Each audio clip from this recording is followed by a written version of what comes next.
আসি রেখেছি পাগল পুরো, যা আসবি না এখানে। 23শে সেপ্টেম্বর পৃথিবী সূর্যের চারপাশে পরিক্রমণ করতে করতে কক্ষপথের এক স্থানে আসে। খোলা আছে। এই বাজে ছেলে, সারাদিন টোটো টোটো করে ঘুরে বেড়ায় রাস্তা দিয়ে। আজকে স্কুল যাওয়ার টাইমে আমার ক্ষতি করার জন্য চলে এসে, 1 নম্বরের বাজে ছেলে। আচ্ছা হ্যাঁ আয় না, খোলা আছে বললাম তো। What? ঠিক আছে, পড়াশোনা করছিস? কেন এখন স্কুল যাবি না তুই?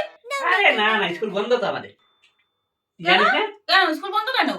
আরে ওই আমাদের স্যার, হেড স্যার তো হসপিটালে ভর্তি আছে। হ্যাঁ হ্যাঁ বস বস, হ্যাঁ। হসপিটালে ভর্তি আছে মানে কি রে?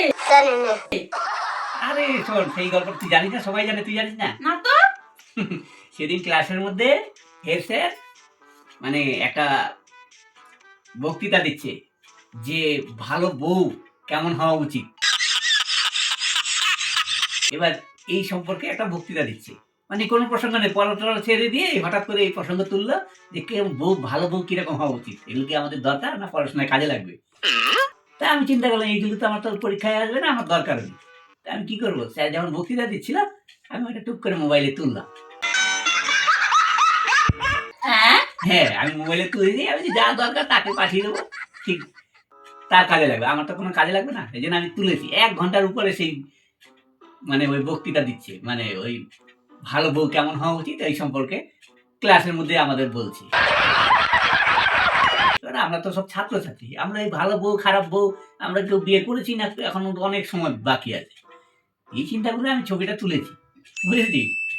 তুলে এবার ক্লাসের থেকে যখন স্যার চলে গেল, আমি চিন্তা করলাম যে এই দিয়ে ভিডিওটা দিয়ে কি করবো। আমার কাছে স্যারের বউয়ের মোবাইল নাম্বার ছিল। এবার কি করবো, টুক করে ওই বউয়ের, স্যারের বউয়ের নাম্বার আমি পাঠিয়ে দিচ্ছি যে কাজে লাগতে পারে। কেন এটিরে কি হয়েছে, এটিরে বলছিস কেন? এ মাথা হেবলা রে, তুই বুঝলি না তুই কত বড় ভুল করেছিস। কেন? মা, তার মানে এই কারণে স্যার মনে হয় হসপিটালে ভর্তি। আমি আবার মনে করলাম স্যারের বউয়ের হয়তো কোনো কাজে লাগতে পারে এটা।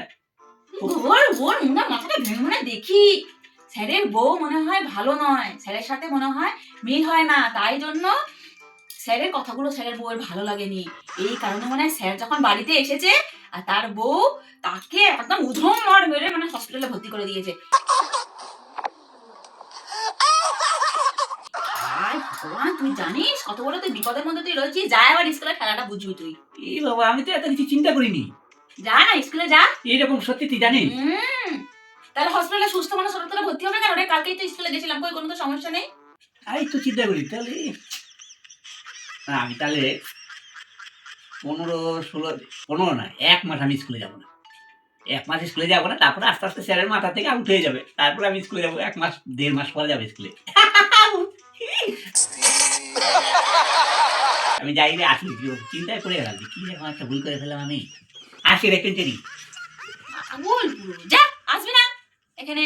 আসবি না, গল্প করতে এসেছিলাম, তাড়িয়ে দিলি আমাকে। বাজে ছেলে একদম, বাজে উল্টো পাল্টা খালি ফোন নিয়ে যায়। এত বাজে ছেলে ফোন নিয়ে স্কুলে যায়।